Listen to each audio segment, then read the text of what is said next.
Narcotic ജിഹാദ് എന്ന സാമൂഹിക തിന്മയെക്കുറിച്ചും അതിന് ചുക്കാൻ പിടിക്കുന്ന പ്രതിലോമ ശക്തികളെക്കുറിച്ചും സൂചിപ്പിച്ച ഒരു ദേവാലയ പ്രസംഗം വിശാലമായ ചർച്ചകൾക്ക് വഴിതെളിച്ചു. എന്നാൽ പ്രസ്തുത ദേവാലയ പ്രസംഗത്തിലെ ആശങ്കകളെയും മുന്നറിയിപ്പുകളെയും അവഗണിച്ചുകൊണ്ട് പ്രസ്താവനയ്ക്ക് വർഗീയ നിറം നൽകി ചർച്ചയെ വഴിതിരിച്ചു വിടാനാണ് മാധ്യമങ്ങളും രാഷ്ട്രീയ നേതൃത്വങ്ങളും ശ്രമിച്ചത്. കേരള മുഖ്യമന്ത്രി ശ്രീ പിണറായി വിജയന്റെ നിലപാട് മാറ്റവും ഇത്തരത്തിൽ കാണാവുന്നതാണ്.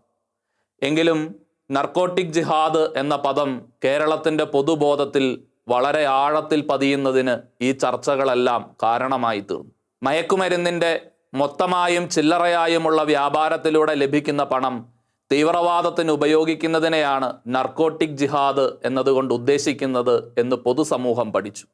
നർക്കോട്ടിക് ജിഹാദ് എന്ന വസ്തുത കേരളത്തിലെ മെത്രാന്റെ കണ്ടുപിടുത്തമല്ല, മറിച്ചൊരു അന്താരാഷ്ട്ര യാഥാർത്ഥ്യമാണ് എന്ന് ഏവരും തിരിച്ചറിഞ്ഞു.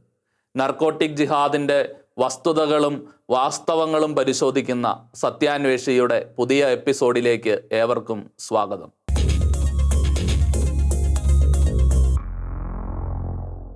ലോകമെമ്പാടും തീവ്രവാദമുണ്ട് എന്നതും തീവ്രവാദികൾ പല മാർഗേന പ്രവർത്തിക്കുന്നുണ്ട് എന്നതും ഒരു യാഥാർത്ഥ്യമാണ്.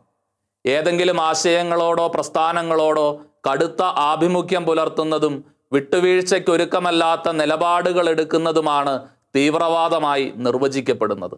ജനാധിപത്യ സമൂഹങ്ങളിൽ അധികാര കേന്ദ്രീകൃതമായ ഭരണത്തിലേക്ക് നയിക്കുന്ന വിപ്ലവങ്ങൾക്ക് ആഹ്വാനം നൽകുകയോ പ്രോത്സാഹിപ്പിക്കുകയോ ചെയ്യുന്നവരെ അവരെടുക്കുന്ന നിലപാടുകൾ അനുസരിച്ച് തീവ്രവാദികളെന്നും മിതവാദികളെന്നുമൊക്കെ വേർതിരിക്കാറുണ്ട്. സമൂഹത്തിലെ രാഷ്ട്രീയ ധാരയിൽ നിന്ന് മാറി ഒരു തത്വസംഹിതയോടോ വംശീയ ദേശീയ കാഴ്ചപ്പാടുകളോടോ ഉള്ള അന്ധമായ വിധേയത്വം തീവ്രവാദത്തിൻ്റെ ലക്ഷണമാണ്.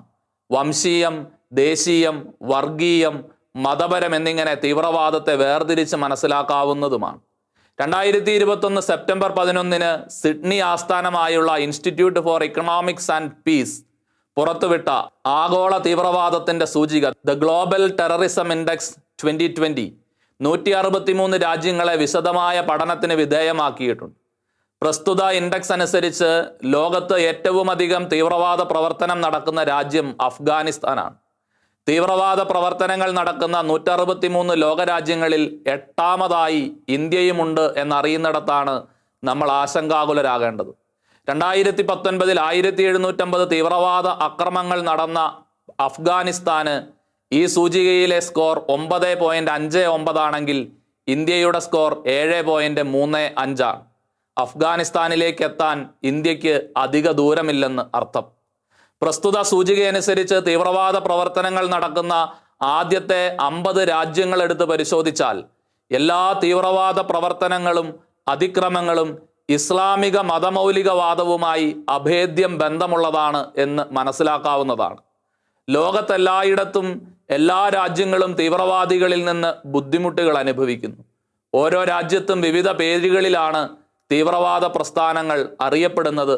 എങ്കിലും അവരുടെ തീവ്ര നിലപാടുകൾ ഊന്നി നിൽക്കുന്ന അടിസ്ഥാനം അവരുടെ മതവിശ്വാസം തന്നെയാണ്.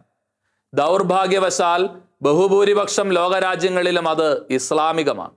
ഇസ്ലാമിക മതമൗലികവാദത്തിൻ്റെ ഇത്രയും രൂക്ഷമായ രൂപങ്ങളെ ലോകരാഷ്ട്രങ്ങൾ തിരിച്ചറിയുന്നില്ല എന്ന് പറയാനാവില്ല. എങ്കിലും മതപരമായ പരാമർശങ്ങൾ ഒഴിവാക്കാൻ അന്താരാഷ്ട്ര സമൂഹം ജാഗ്രത പ്രദർശിപ്പിക്കുന്നുണ്ട്. മിതവാദികളും സാധാരണക്കാരുമായ ഇസ്ലാമിക വിശ്വാസികളോട് അന്താരാഷ്ട്ര സമൂഹം പ്രദർശിപ്പിക്കുന്ന ഈ സഹിഷ്ണുത മൗലികവാദികൾ നന്നായി ചൂഷണം ചെയ്യുന്നുണ്ട് എന്നതും യാഥാർത്ഥ്യമാണ്.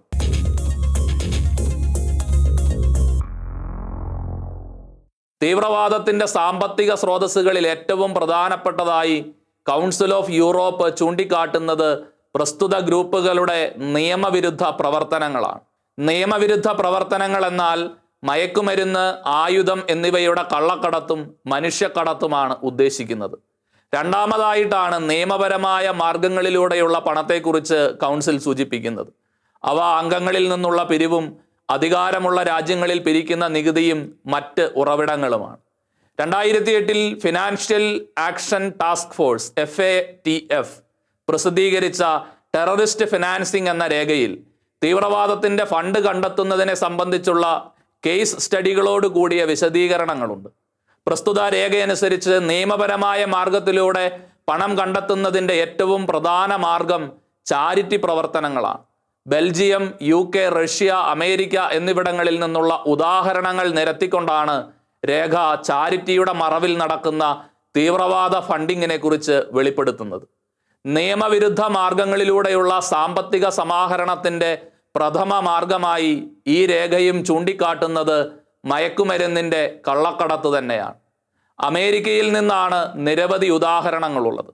നെതർലൻഡിൽ നിന്നും തുർക്കിയിൽ നിന്നുമുള്ള കേസ് സ്റ്റഡികളും രേഖ നൽകുന്നുണ്ട്. മറ്റു മാർഗങ്ങൾ തട്ടിപ്പുകളും കുറ്റകൃത്യങ്ങളും തന്നെയാണ്.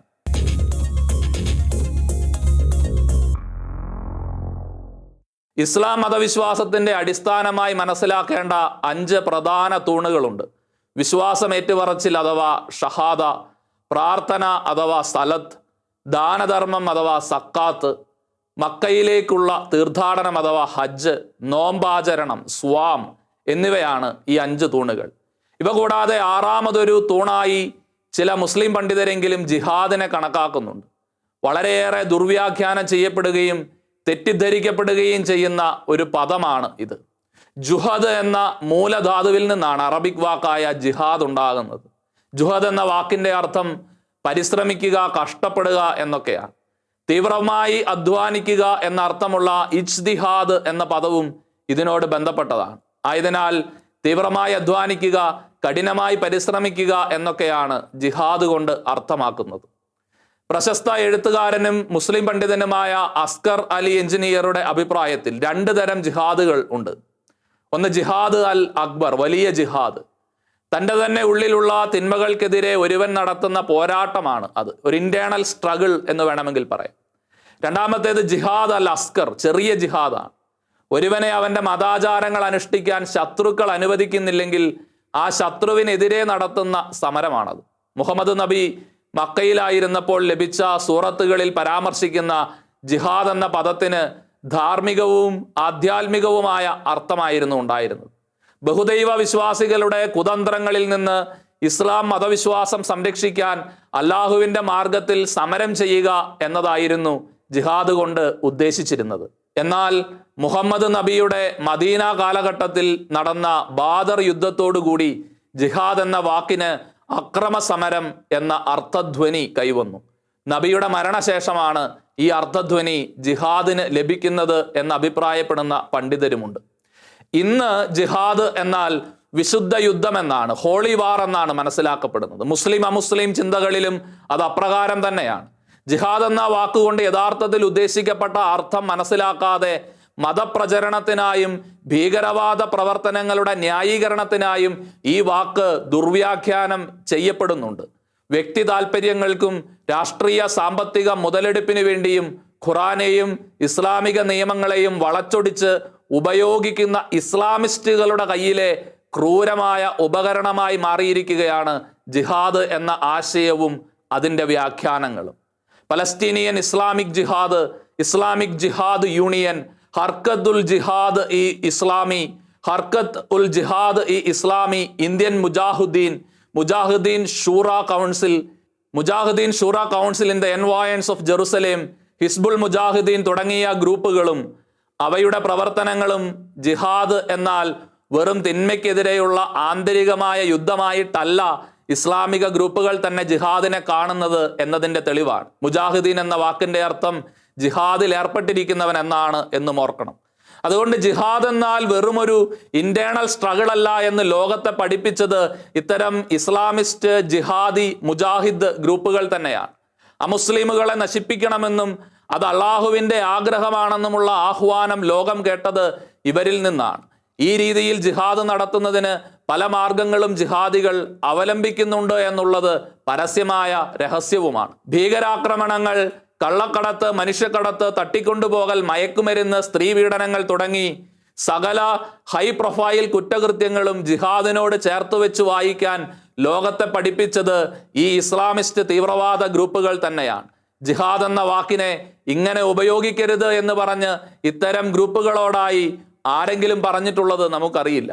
അങ്ങനെ ജിഹാദ് എന്ന വാക്കിന് ഇന്ന് ലോകം നൽകുന്ന അർത്ഥം ഇസ്ലാമിക തീവ്രവാദം എന്നതായി തീർന്നു.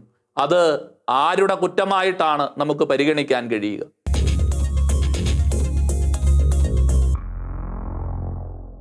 UK സുഗന്ധ വ്യഞ്ജനങ്ങളും മറ്റ് ഭക്ഷ്യ ഉൽപ്പന്നങ്ങളും വിതരണം ചെയ്ത BD ഫുഡ്സ് ലിമിറ്റഡിന്റെ ചെയർമാനായിരുന്നു ബദറുദ്ദോസ ചൗധരി മോമൻ.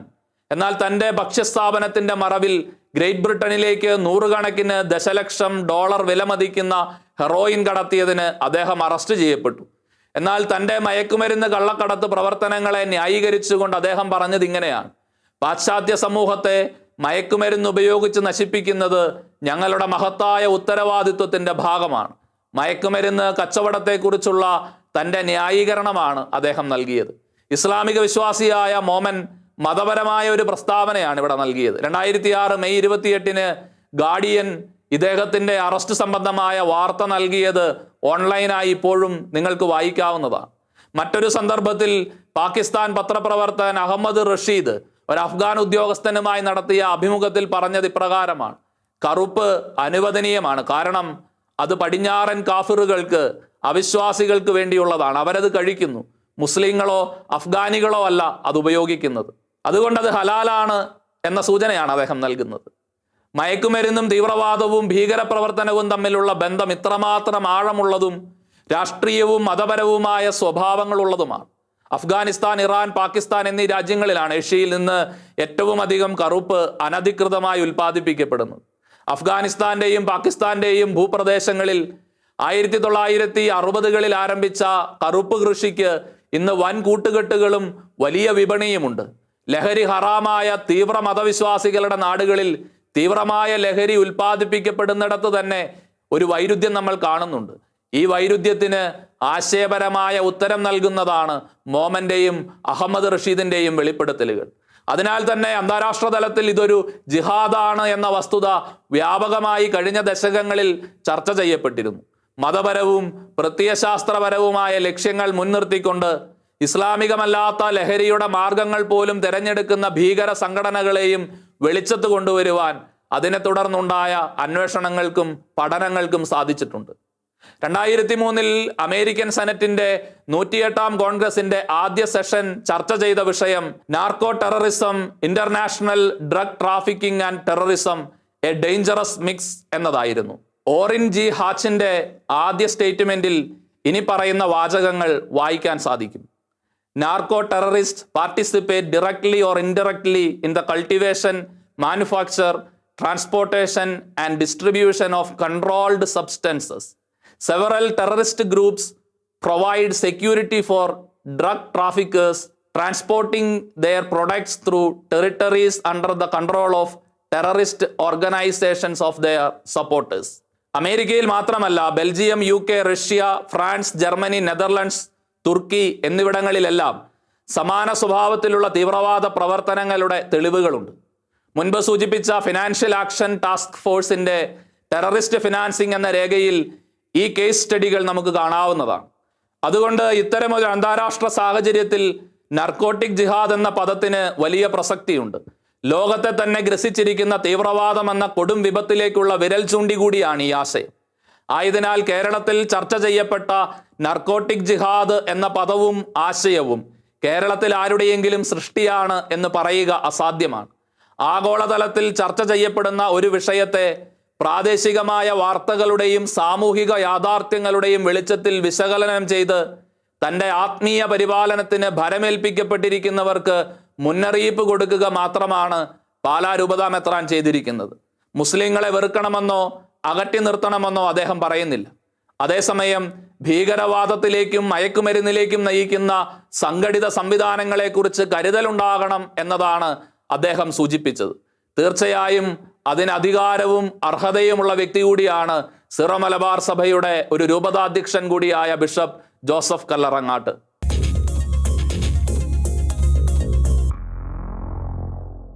കോടിക്കണക്കിന് രൂപയുടെ മയക്കുമരുന്നാണ് കേരളത്തിലെത്തുന്നത്. അടുത്ത നാളുകളായി കേരളത്തിൽ പിടികൂടിയത് 4000 കോടിയിലേറെ രൂപയുടെ മയക്കുമരുന്നാണ് എന്ന് കണക്കുകളും വാർത്തകളും സാക്ഷ്യപ്പെടുത്തുന്നുണ്ട്. വിദേശ പൗരന്മാരും സ്വദേശികളും അറസ്റ്റ് ചെയ്യപ്പെട്ടിട്ടുണ്ട്.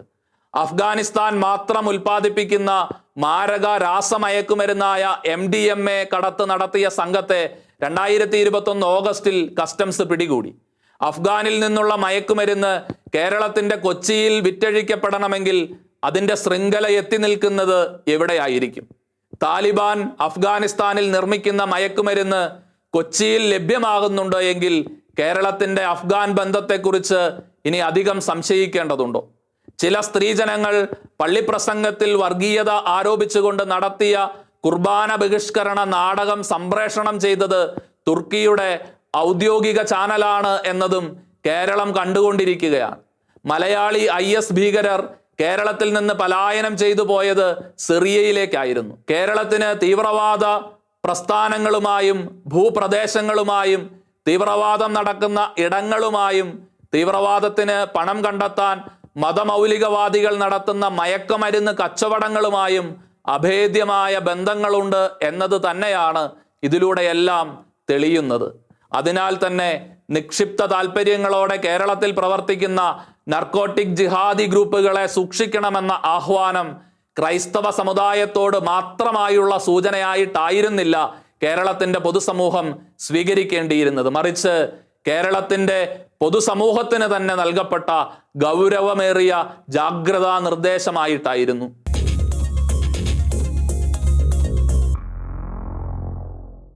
വിവേക ചൗധയുടെ life blood of terrorism countering terrorism finance എന്ന ഗ്രന്ഥം 3 ഭാഗങ്ങളായി തീവ്രവാദത്തിന്റെ സാമ്പത്തിക മേഖലയെ പഠനവിധേയമാക്കുന്നുണ്ട്.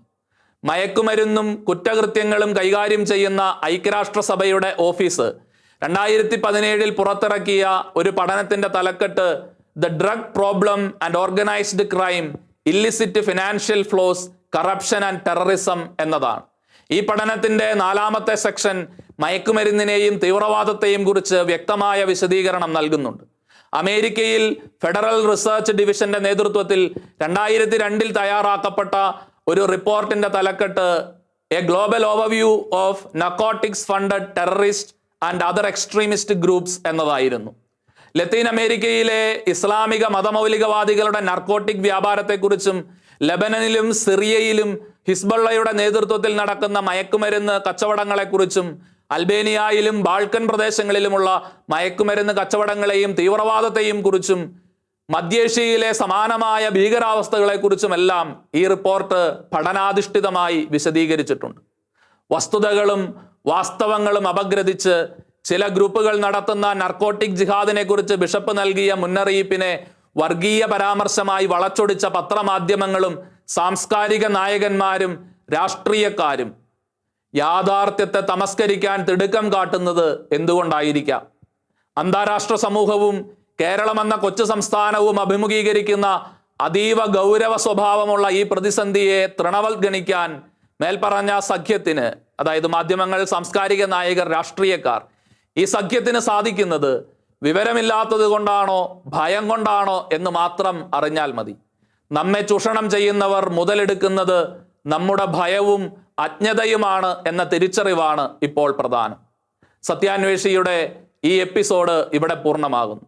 തമസ്കരിക്കപ്പെടുകയും വളച്ചൊടിക്കപ്പെടുകയും ചെയ്യുന്ന സത്യങ്ങളും നിഷേധിക്കപ്പെടുന്ന നീതിക്ക് പിന്നിലെ ഗൂഢാലോചനകൾ, സത്യസഭയുടെ മായം ചേർക്കാത്ത പ്രബോധനങ്ങൾ, സത്യത്തോട് മാത്രം കൂറുപുലർത്തുന്ന നിലപാടുകളുമായി സത്യാന്വേഷി വീണ്ടും അടുത്തയാഴ്ച.